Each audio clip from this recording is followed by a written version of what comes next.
different income levels across 4 continents. She's led analytical work and prepared and supervised operations at the World Bank's Social Protection and Jobs Global Practice in Washington, D.C. We also have the pleasure of having Mr. Bill Mutoro, who is Assistant General and Director of Digital Organizing and ICT at the Transport Workers Union Kenya, also known as TAU. So TAU is affiliated to the Central Organization of Trade Unions in Kenya, also known as KOTU, and the International Transport Workers Federation. Bill has a wealth of experience organizing platform workers in the transport sector and engaging with both platform and government to advocate for increased protections for vulnerable workers. Last but not least, we also have Julius Odongo Nyambok, who is the chairman for the Organization of Online Drivers, Magadi Zone, and is also part of the Magadi Road Sacco, and is also a driver who works for several platforms. So before we begin, just a little bit of housekeeping. So we're fortunate to have varied audiences with a wide range of views, and request that everybody's opinions and perspectives are respected in this space. For your awareness, this event is being recorded and will be posted on our website following the event. So you can pose any questions using the Q&A tab at any time. These will be answered towards the end of our talk. Please keep your questions as concise as possible. Questions will be visible for all attendees, and can be upvoted and commented upon, and we will endeavor to follow up on any of your unanswered queries. So before we begin, I would like to introduce Dr. Kirsten Schüttler from GIZ to give our first keynote address. Welcome, Kirsten. Thank you so much. And it is my pleasure to be here with all of you today. And I'm really delighted to witness this launch of the second Fairwork Kenya report today. So as we all know, the nature of work is changing. And as we harness the potentials, we also have to address the challenges that arise from it. But adapting the existing regulatory frameworks to these new realities is not an easy task. Different stakeholders with their respective interests are involved in the process. The platform economy in each country and globally is consistently evolving, and new technological possibilities emerge. Regulation has to be adapted to the realities in each country and labor market. At the same time, if regulation is not harmonized across borders, platforms will exit countries and exploit loopholes in neighboring countries. As such, regulation processes tend to take time. An approach like the Fairwork project is important to complement any regulatory efforts. It clearly demonstrates that working conditions depend, among others, on choices platforms make, and contributes to set minimum standards for fair work in the industry. The Fairwork results show that within the same regulatory framework and the same sector of the gig economy, platforms offer very different working conditions. And we see that as the Fairwork increases transparency about these working conditions and counsels platforms on how to improve their working conditions, these platforms actually make changes and the situation of workers improves. An important point here is also that Fairwork includes local and international platforms in their ratings. The expansion of the local platform market demonstrates that there are alternatives to larger international companies, but currently the potential of the former ones usually remains largely unexplored. Commissioned by the German Ministry for Economic Development and Cooperation, BMZ, GIZ works to support a fair digital economy and work. We are convinced that a fairer platform economy means healthier, happier workers with a more predictable and stable income in an environment that respects basic rights, recognized by the ILO for all workers, irrespective of their status. Fair work is contributing to reaching this goal. We are very excited about the findings and impacts of the project in Kenya, and we are very thankful to the local Fair Work team at Kahala and the central team in Oxford and Berlin for their important work. Beyond our support and collaboration with Fair Work, GIZ Gig Economy Initiative counsels workers aiming to enter the gig economy, informs them about their rights, and provides up and reskilling trainings and courses. We particularly support female gig workers, for example, through a mentorship program that we've just launched in Kenya in collaboration with DOT. We have developed these tools and trainings in collaboration with international and Kenyan stakeholders to equip workers to make informed decisions. We have further partnered with a number of brilliant researchers and practitioners to develop a program targeting policy stakeholders on the rise and economics of digital labor platforms. In our digital course and the dialogues we organize, we aim to demystify the central concepts.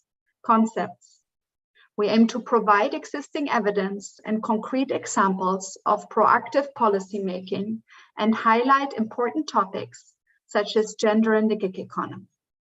While regulation and other policy responses do not change the situation of workers and platforms overnight, they do, in our opinion, deliver a necessary framework for a fairer future. Because the Fairwork ratings also show that while many platforms implement improvements, some do not, and are likely to only provide fairer working conditions once appropriate regulation is in place. Thank you again for the amazing work you are doing at Fairwork, and I very much look forward to this event.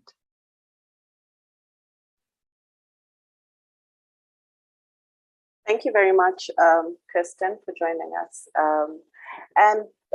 Before we begin, I'd just like to just give a brief background about the project. So the Fairwork project focuses on how work is experienced in the gig economy. And our starting point is that there's a whole range of risks and harms that are experienced by platform workers. And to discuss this range of risks and harms further, and the aims of the Fairwork project itself, I'd now hand over to our Fairwork country liaison, Dr. Daniel Arubai. Daniel? Thank you, Caroline. I don't know if you can, Pablo, please, can you change the slides to the third slide? No, that's the third one. Yeah. Habari zanyu, everyone. Today is an exciting day because we are launching the second set of Fairwork principles for Kenya. So what's the Fairwork project about? Fairwork is an international research project based at the University of Oxford in the UK and the WITZB Berlin Social Science Center in Germany. What we do around the world is collaborate closely with workers, platforms, advocates, and policymakers to envision, build a fairer future of work. Through a global network of researchers based in 38 countries and 5 continents, Fairwork evaluates digital platforms, working conditions, and ranks them based on 5 principles of fair work. Our Kenya team, who will be presenting the research to you today, is based at Kala, Caroline, as you just heard from. The research in Kenya has been generously funded by the German Federal Ministry for Economic Cooperation and Development. It's been a privilege working with Dr. Shiko, Caroline, and Mercy, and the rest of the team over the past year to bring this research to you, this research results to you. I'll briefly talk now a bit about the background of the Fairwork project before the rest of the team presents to you the research that we've done in Kenya over the last year. The Fairwork project focuses on how work is experienced in the platform economy. By platform economy, I mean like the sector of work created by digital labor platforms like Glovo and Uber. Our starting point, as mentioned earlier, is that there's a whole range of risks and harms and experienced by platform workers. What sort of risks and harms am I talking about? First, issues around pay. Platform workers in Kenya and most other places are classified as self-employed, or in some instances, independent contractors. That is, they are not employees of these platform companies. That means it's possible and legal to pay platform workers below the minimum wage. And so there are many platform workers in Kenya too who don't earn enough to make a decent living. Second, working conditions. A lot of platform work is inherently risky. Delivery drivers go in and out of traffic all day. Ride-hail drivers can be assaulted and treated badly by passengers without much being done. They are also exposed to accidents with little or no safety nets to fall back on. If something goes wrong, if you can't work, on many platforms, you get no income. And thirdly, management. There's usually no due process when it comes to disciplinary or dismissal procedures. Workers who depend on platform can be kicked off the app without any sort of fair due process if they get low ratings or if they are reported unfairly by passengers. Fourth, individualization. There are trade unions and associations in Kenya and other countries doing important work organizing platform workers and trying to hold platform companies to account, including some represented at today's event. But overall, most platform workers don't have the sort of collective associational structural power that we see in other sectors of the economy.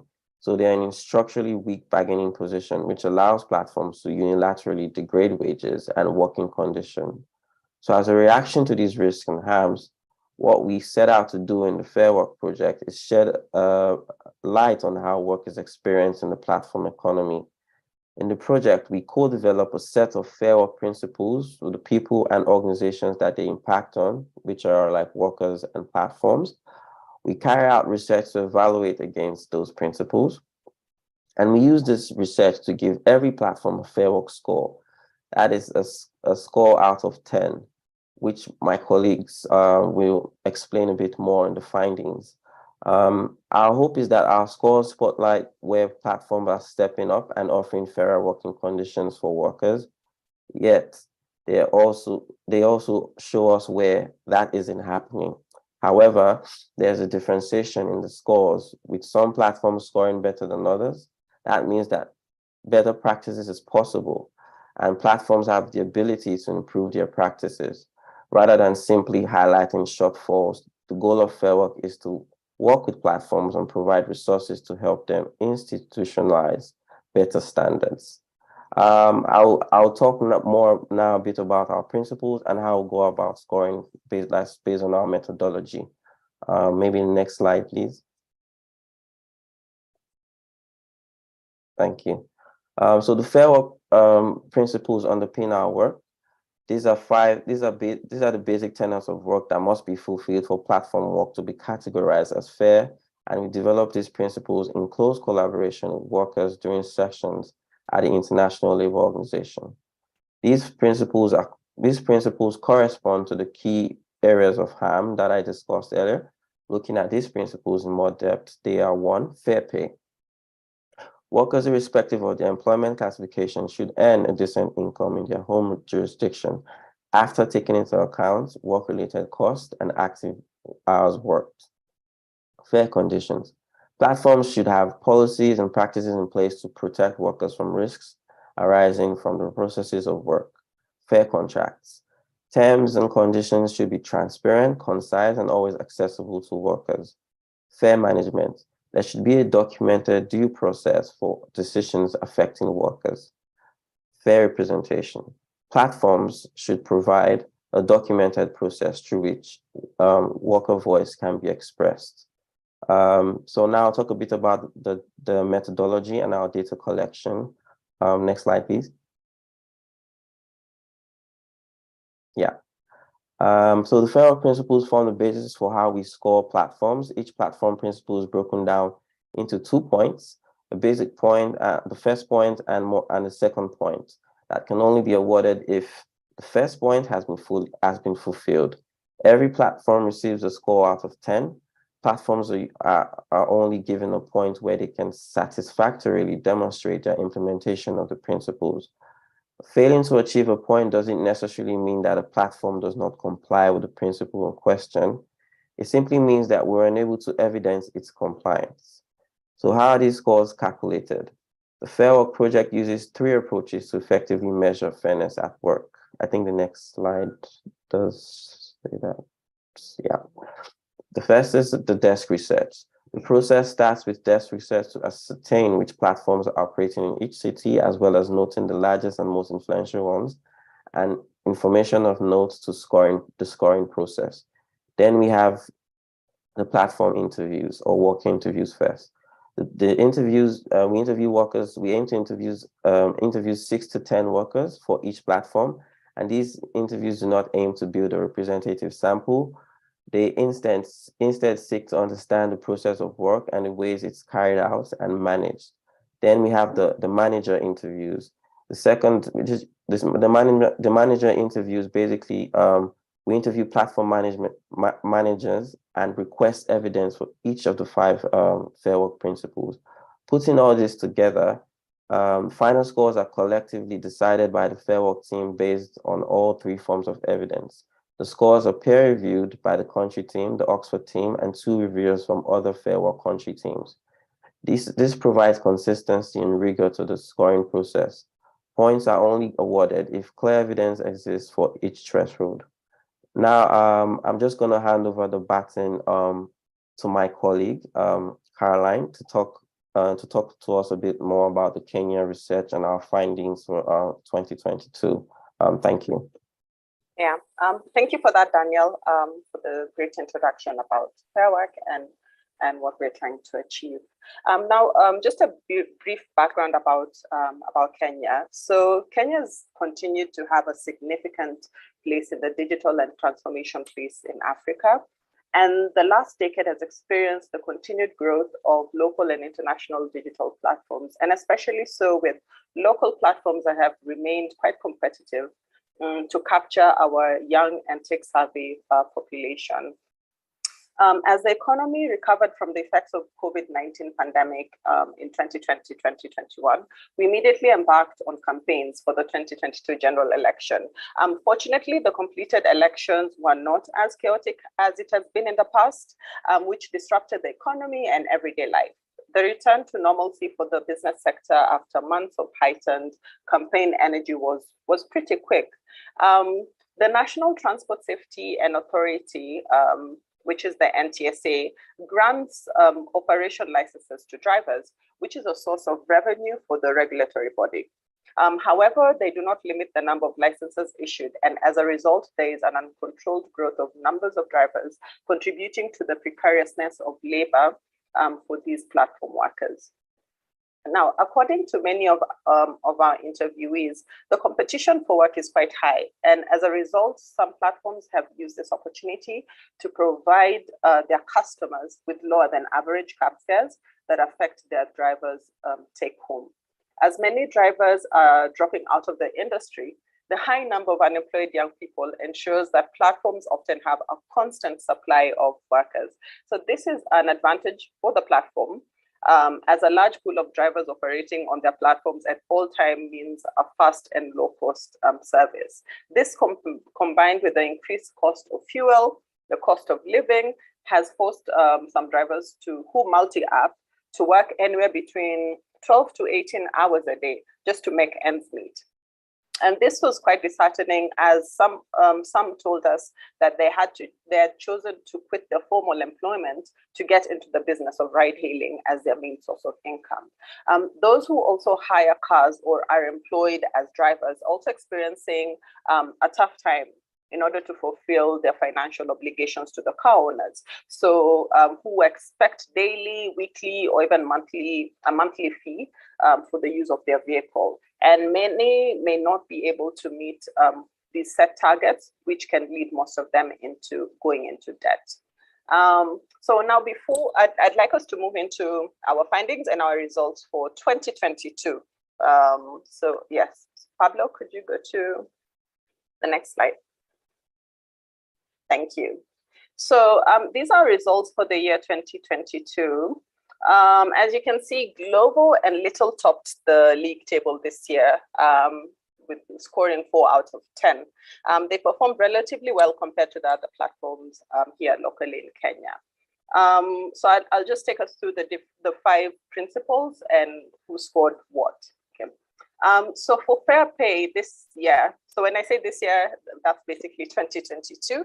So for this year, we could not find sufficient evidence that any of the platforms pay workers the minimum wage for their active working hours after costs were taken into account. When it came to fair conditions, 2 out of the 9 platforms, which was Glovo and Uber, could show us that they took steps to mitigate risks that workers faced in the course of their work for the platforms, and as such received a point for principle 2.1.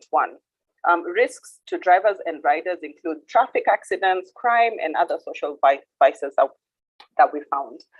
For the second point, under that principle, which is 2.2, only Glovo could provide sufficient evidence as they provide a safety net for their workers.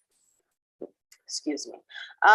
Under fair contracts, 4 out of the 9 platforms that we scored, which were Glovo, Bolt, Uber, and Little, received a point for principle 3, which is fair contracts. Particularly notable here is Uber, Bolt, and Little, who have updated their terms and conditions to be subject to the laws of Kenya. So this has been due to the new NTSA guidelines that were released last year. In addition, it was also deemed to be accessible to workers and gave a reasonable time frame for making changes to their contract. For the subsequent point, we could not sufficiently evidence that none of the platforms took appropriate steps to ensure that there were no unfair contract terms. When it came to fair management, 3 out of the 9 platforms, which were Glovo, Sweeps Out, and Little, provided evidence of an official avenue for workers to appeal disciplinary decisions, especially when it came to deactivation. However, for this year, we could not find sufficient evidence that there was equity in the management process. And last but not least, under fair representation, 2 out of the 9 platforms, which was Little and Sweeps Out, could sufficiently evidence that they assure freedom of association and expression of collective worker voice. In order to be awarded 5.1, platforms must have a formal policy of willingness to recognize and negotiate with collective representative bodies of workers.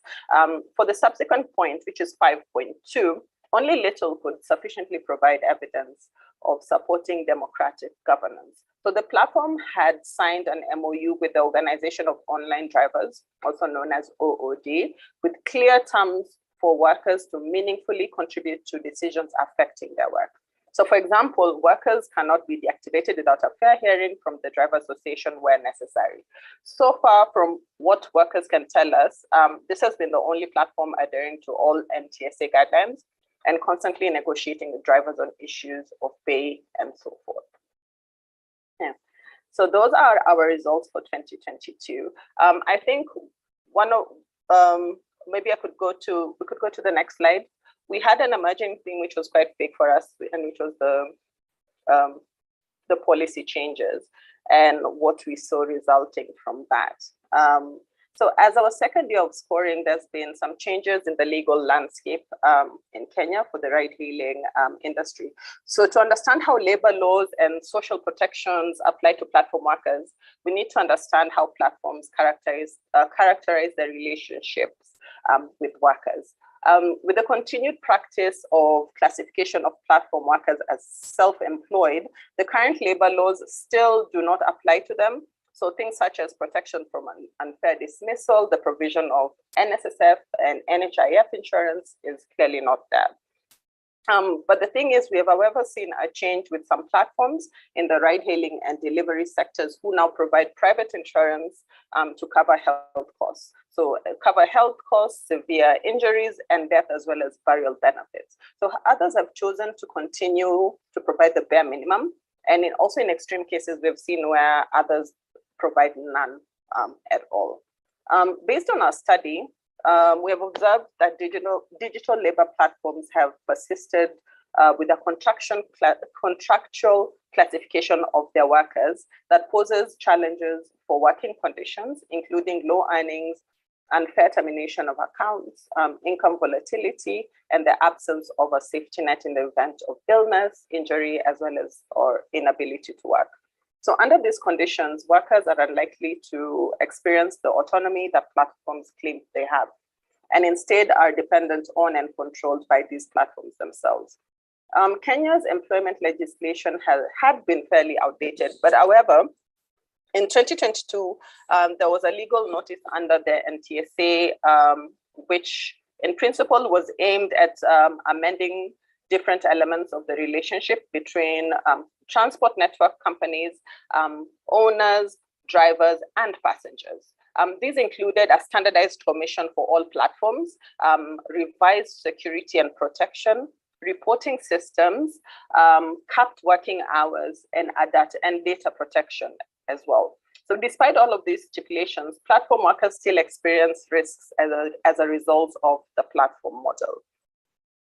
While policymakers have identified work in the digital economy as an engine of development and income opportunities, there's still quite a lot that can be done to make the platform economy a bit more sustainable. Also, there needs to be a greater focus on the economic benefits of digital labor platforms at both a community and a macro level as well. So through the number of platform workers, though the number of platform workers are increasing rapidly, the bulk of the profits generated unfortunately go back as capital flight to the home countries of these international platforms, with intermediaries who own car fleets also capturing a significant share.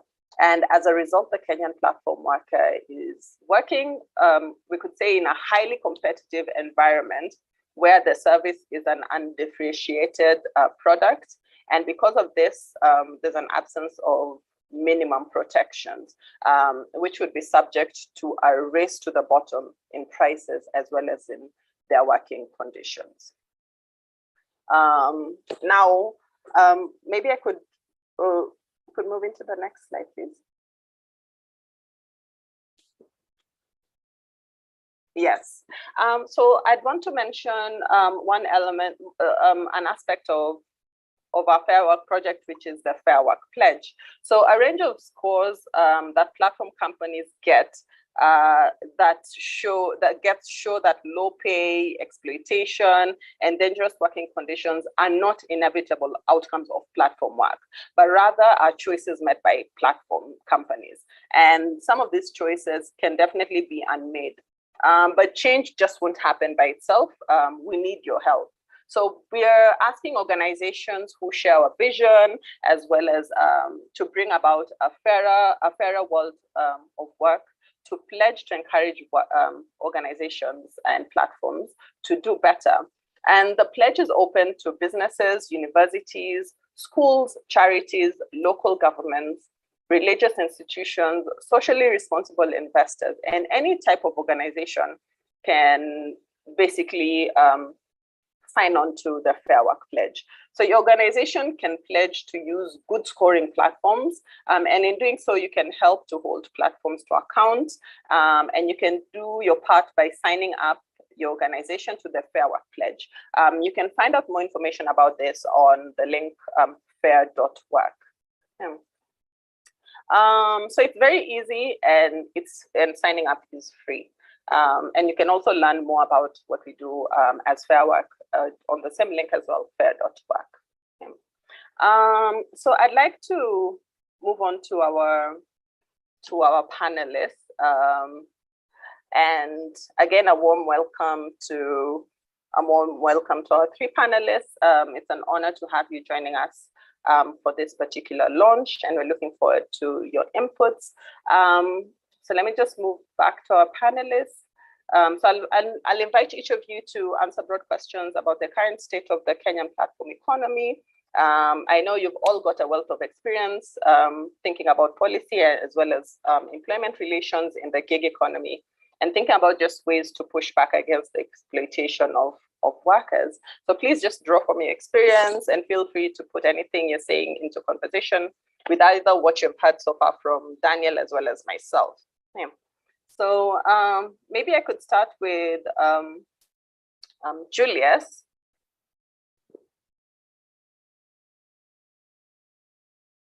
Oh, Julius, are you there? Oh, yes, I'm here. Yes. So I just want to start by asking you, because it was quite an emerging theme and topic in regards to the new NTSL laws. Do you think that these new NTSL laws, in regards to fair pay for workers, will it improve some of the challenges that you're going through or experiencing? On the digital application, that's Uber, Bolt, and whatever? Yes. Okay, I think so far what I can say is that the whole idea has been messed with so far, because I think the government is doing a little, or as far as regulating these app companies are concerned.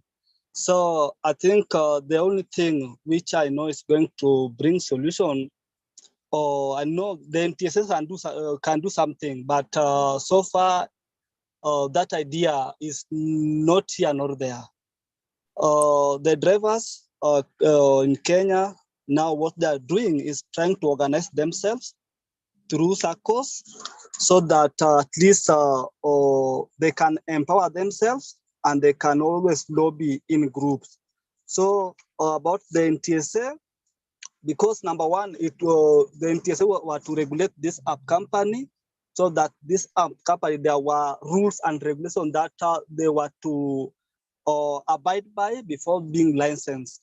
But up to now, there are some apps which are still working with those things which we were complaining about the other years.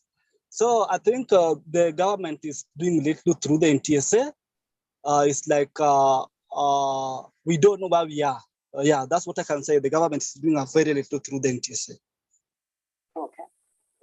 So you feel like the new policies that were passed is directly not benefiting any of the platform workers?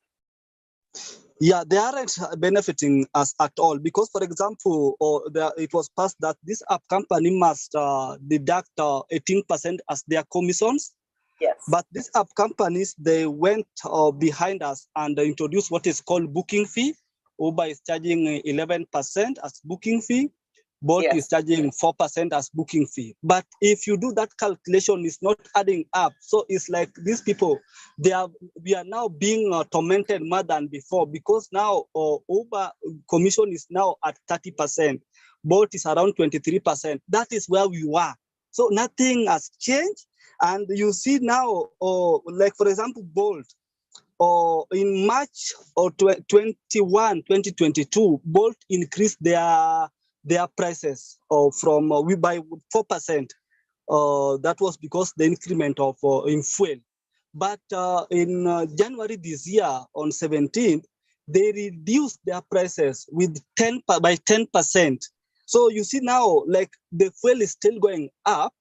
Their commission plus the booking fee are where they are, but the prices are going down. So I think the government, this thing, unless that we get organized, like how the drivers are trying to organize themselves through the circles, that is where we are going to get help.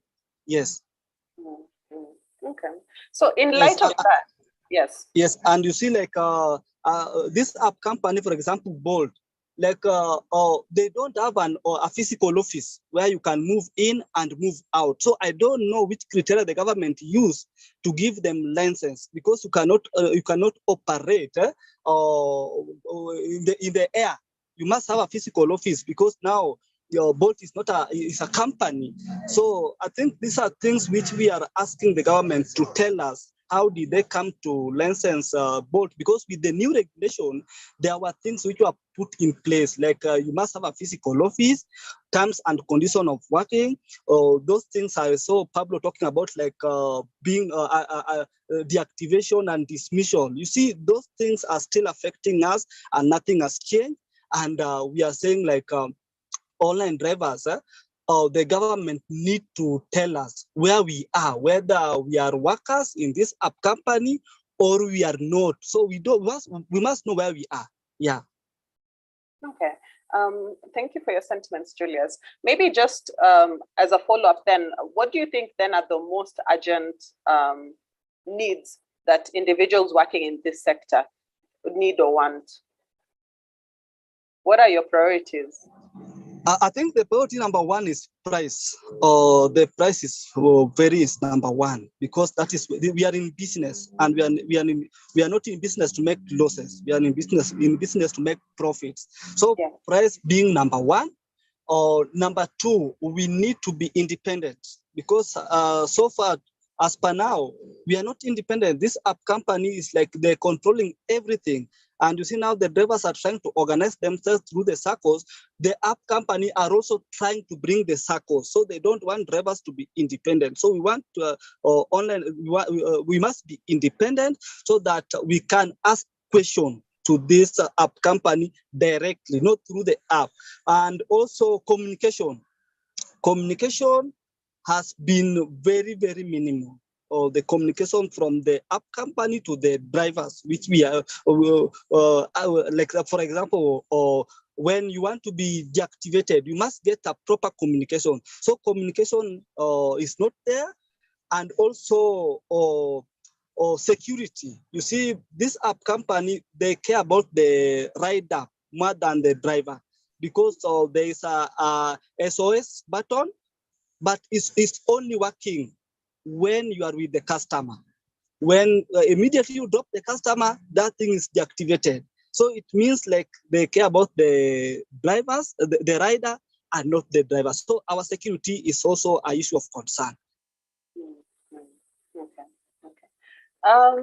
If I could jump to Christine, what do you think are the best pathways for providing platform workers with minimum labor protections and benefits?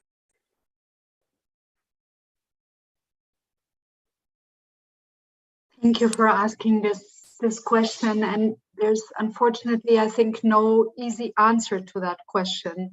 It really is hard to summarize or to think that one approach is going to solve it all. So we see that around the world, some countries are attempting to achieve such minimum standards through regulation. But we also see that others rely more or less entirely on the platforms to provide these minimum protections and benefits without regulating them. And I think what's important to recognize, and we've also just heard some of these things, is that on the one hand, we have a lot of workers that rely on these digital platforms to earn a substantial amount of their living. And the numbers are rising exponentially. So we see that it is not only people who just use this as a side hustle for a few hours per week, but really rely on these things as full-time jobs. And this really shows to us that the protection is important and minimum standards are important, because they're not guaranteed through another job, but the work on the platforms is the main job. And we also just heard from Julius about the control that these platforms kind of have on how the workers work and how they tightly manage their commissions and their working hours. So they're not they don't have a true independence. They're not truly independent and entrepreneurs, but they're kind of very tightly guided by the platforms. And so with this oversight, there also needs to come some responsibilities if these working conditions are so strongly set by the platforms, and they have to guarantee this minimum labor protections. So we do see that regulatory bodies are stepping up to introduce frameworks to assure these protections and rights. We've seen this in Kenya. We're seeing this also now at the level of the European Union with the European Directive on Platform Work, where the EU Commission has put together a comprehensive body of checks and mechanisms to protect workers. And as you know, that directive is still under negotiation, is not adopted yet. We see elements that might still be interesting for discussions in other countries and on the international level.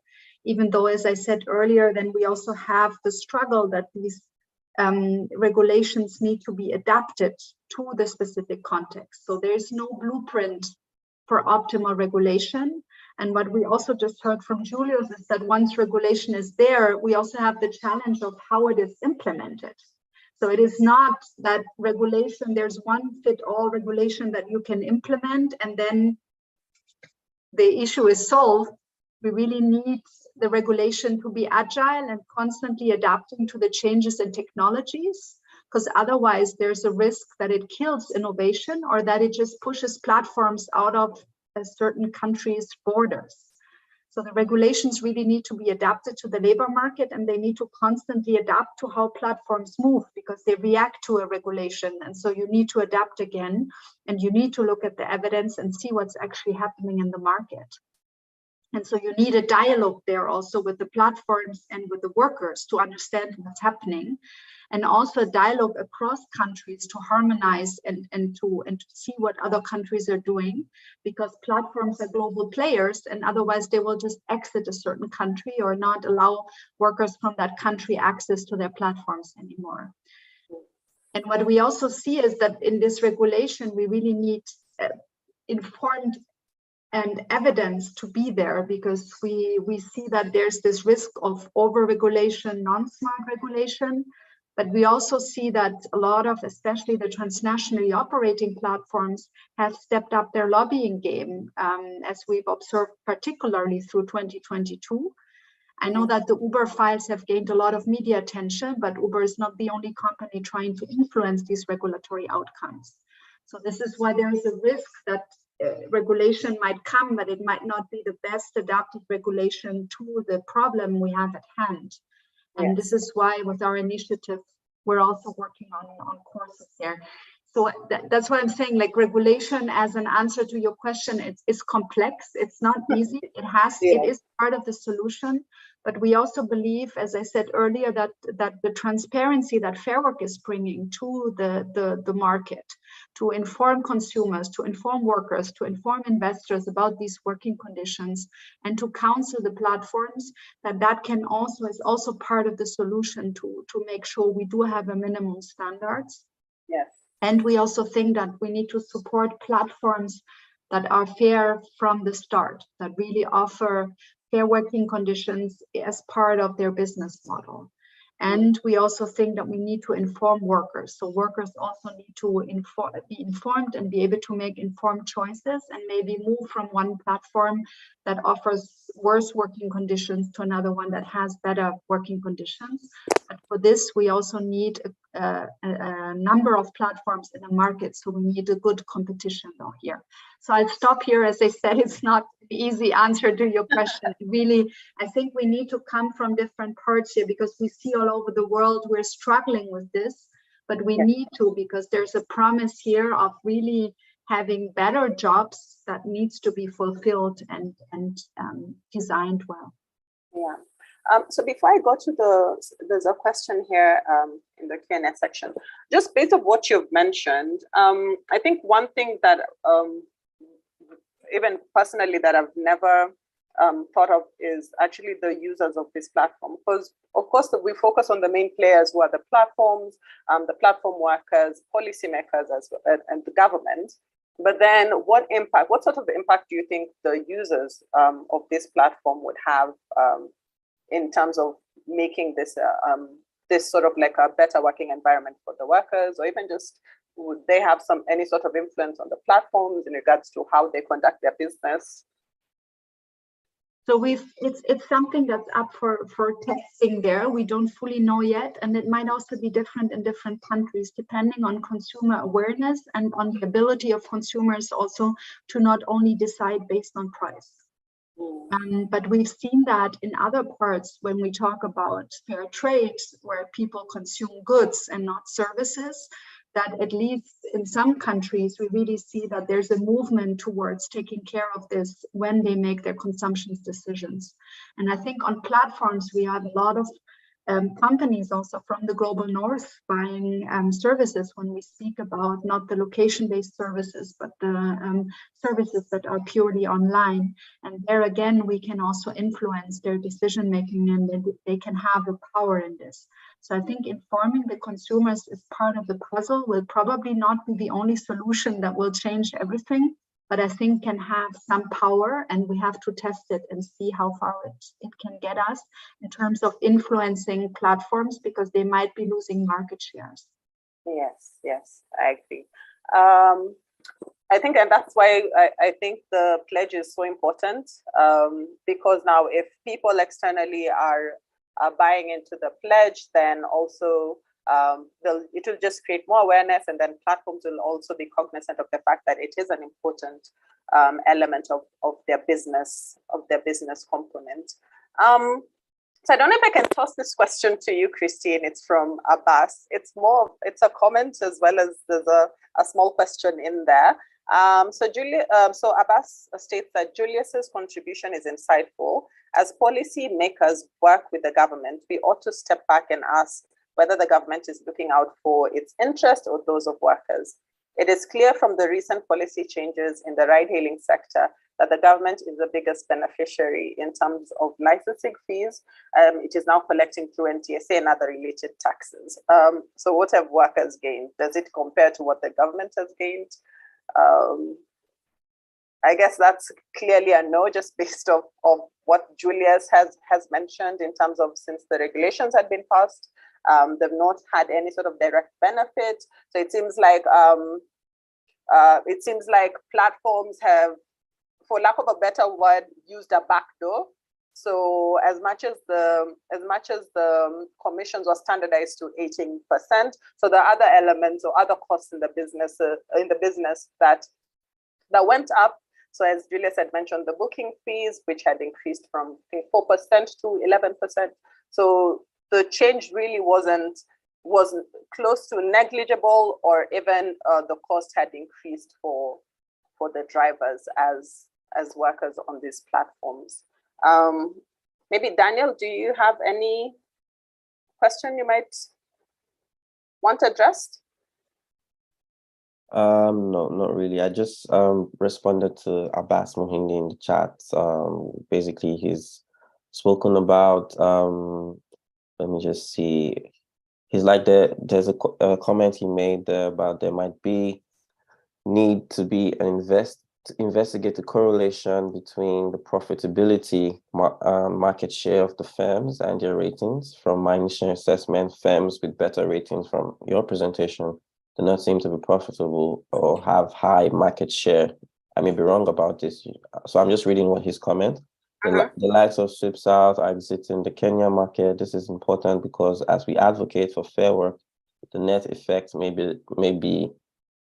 have a loss of job opportunities for workers overall. So yeah, basically my response was, yeah, this is why it's also very important to strike a balance, especially strike a balance with workers. So the platform is there obviously to make profits, but at the expense of workers, like having unfair terms and conditions and work, basically. So if they're also there to make profit, they might as well speak with workers, come to a middle ground, like ask, okay, where are the changes and how can we help? Basically, I think if all these three, especially the government, the workers, and the platforms all sit together, they would find the best solution for themselves in terms of profit and in terms of making workers get enough decent working conditions or overall. So that's my response to that. So yeah, I don't see any other question.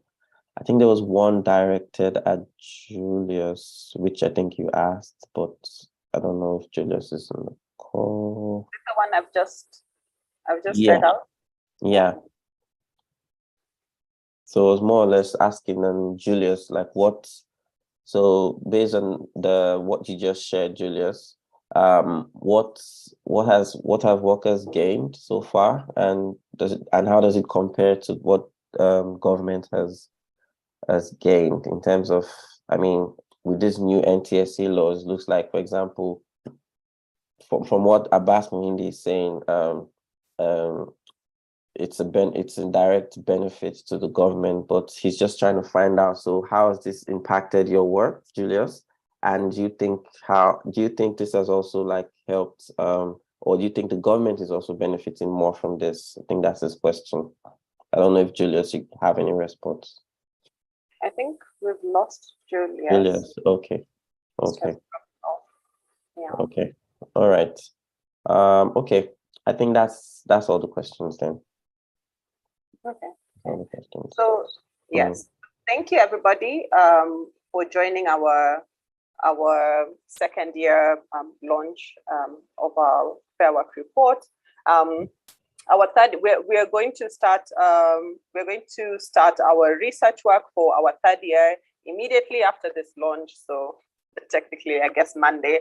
So that is going to be our third year of reporting, and we're looking to have a better a better working relationship, especially with platforms in regards to evidence sharing and just making any sort of adjustments or changes where they need to for the betterment of platform workers on their platforms. I don't know, Daniel, do you have any closing remarks before we wind up?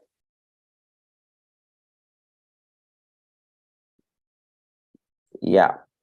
So yeah, I just wanted to say thank you, everyone, and thanks to everyone who could make it to the report launch. And we're looking forward to share a bit more of our findings for this current year, 2023. And just stay tuned and have a great day, the rest of the day. Thanks. Yes, thank you everybody for joining us and sharing your morning or afternoon or evening, whatever it is you are in the world, and hope you have yourself a nice day and a good weekend. Thank you.